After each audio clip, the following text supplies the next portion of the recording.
Halo semua, perkenalkan nama lengkap saya Dibianto Ebenezer Tafuli. Saya mahasiswa program studi psikologi Undana semester 4. Nah, pada kesempatan kali ini saya akan menjelaskan sedikit tentang apa itu psikologi forensik. Nah, psikologi forensik ini adalah salah satu cabang ilmu dari psikologi. Nah, untuk itu sebelum kita mengetahui lebih jelas tentang apa itu psikologi forensik, tentunya kita harus mengetahui kata forensik itu sendiri. Nah, istilah forensik sendiri berasal dari bahasa Latin yaitu forensis yang bermakna dari luar dan seakar dengan kata forum yang bermakna tempat umum. Nah, barulah pada pertengahan abad ke-19 istilah forensik dipersempit artinya dan bermakna penerapan prinsip-prinsip ilmu sains untuk membantu proses penegakan hukum. Nah, psikologi forensik sendiri adalah salah satu cabang ilmu psikologi yang mempelajari subjek dari segi kognitif, efektif, dan perilaku dalam kaitannya dengan proses hukum. Nah, dengan kata lain, psikolog forensik merupakan titik temu antara psikologi dan proses penegakan hukum. Nah, dalam perkembangannya, masuknya psikologi ke dalam proses hukum belum sepenuhnya diterima dan masih menuai pro dan kontra. Sebagian kalangan masih cenderung menggunakan pendekatan ilmu sosial dalam menyelesaikan kasus-kasus hukum. Namun, seiring perkembangan zaman, di mana semakin banyak kasus kriminal yang didapati melibatkan pelaku-pelaku yang mengalami tekanan atau gangguan mental yang melatar belakangi tindakan mereka, maka semakin intensif juga peran psikolog dilibatkan secara aktif dalam mengusut dan memperjelas berbagai kasus yang terjadi. Nah, psikologi forensik terus mengalami perkembangan selama 3 dekade terakhir. Ada beberapa program pasca sarjana yang menawarkan gelar ganda di bidang psikologi dan hukum. Pada tahun 2001, Asosiasi Psikologi Amerika secara resmi mengakui psikologi forensik sebagai salah satu bidang spesialisasi dalam ilmu psikologi. Nah, untuk itu saya akan sedikit menjelaskan peran psikolog forensik di pengadilan. Nah, seorang ahli psikolog forensik harus memiliki pengertian mendasar akan prinsip-prinsip hukum tertentu, khususnya yang berkaitan dengan kesaksian sebagai saksi ahli di pengadilan. Ia juga harus mampu memformulasikan temuan-temuan psikologis ke dalam bahasa hukum yang dapat dipahami di persidangan.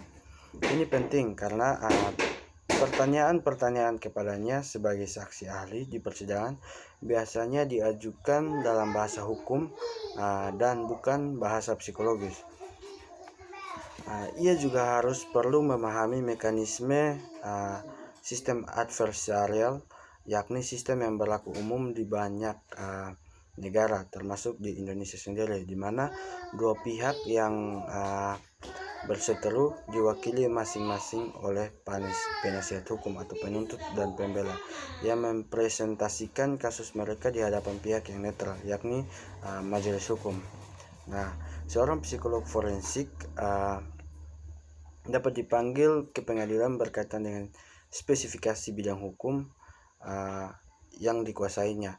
Misalnya, seorang neuropsikolog forensik dapat diminta pendapatnya di persidangan berkaitan tentang kasus yang melibatkan masalah atau kerusakan otak seseorang. Mereka juga diminta mempertimbangkan apakah seseorang secara hukum dinilai kompeten untuk menghadiri persidangan atau tidak. Nah, seringkali psikolog forensik ditugaskan untuk meneliti tingkat kewarasan seorang terdakwa pelanggar hukum pada waktu tindak pelanggaran itu terjadi. Ini penting untuk menentukan apakah si terdakwa dapat dimintai pertanggungjawaban secara hukum atau tidak.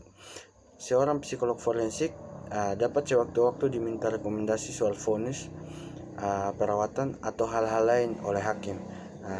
Psikolog forensik juga dilibatkan dalam pelatihan dan evaluasi terhadap petugas kepolisian dan penegak hukum lainnya. Nah, di sini ada praktek psikolog forensik. Berbeda halnya dengan psikolog klinis. Pada umumnya, psikolog forensik tidak memandang diri klien atau terdakwa dari sudut pandang si terdakwa itu sendiri atau berempati, karena itu bukan bagian dari tugasnya. Menggunakan teknik pengujian dan prosedur wawancara yang tradisional tidak cukup memadai dalam suatu proses, dalam suatu situasi forensik. Yang terpenting adalah menguji bagaimana konsistensi dari informasi faktual yang muncul dari berbagai sumber atau seorang psikolog forensik dari berbagai sumber, dan seorang psikolog forensik harus mampu menghadirkan sumber-sumber yang digunakan itu.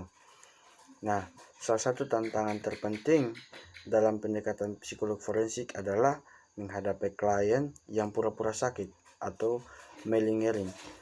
Dalam beberapa kasus, tindakan ini dikategorikan sebagai pelanggaran karena dianggap menghambat proses hukum, dan ada sanksi tersendiri untuk itu. Jika ada keraguan dari pihak pengadilan apakah seorang terdakwa cukup kompeten secara mental untuk menghadiri sidang terhadap dirinya, ditunjuklah seorang psikolog forensik untuk meneliti kondisi kejiwaan orang tersebut. Atas hasil penelitian itu, sang psikolog membuat rekomendasi untuk pengadilan. Jika orang tersebut dinilai tidak kompeten, biasanya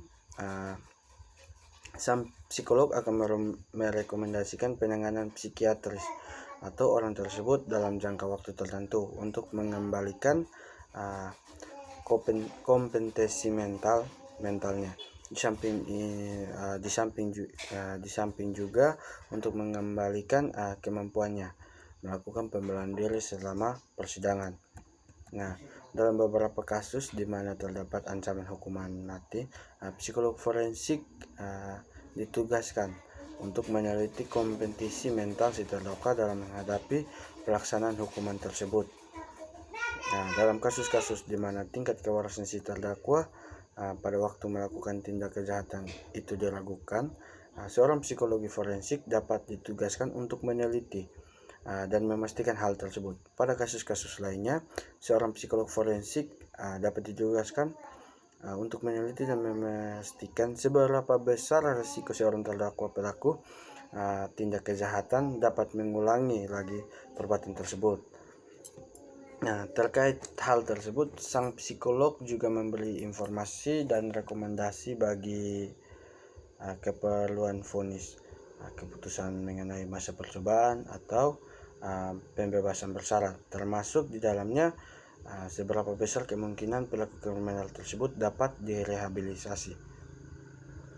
Sekian informasi dari saya.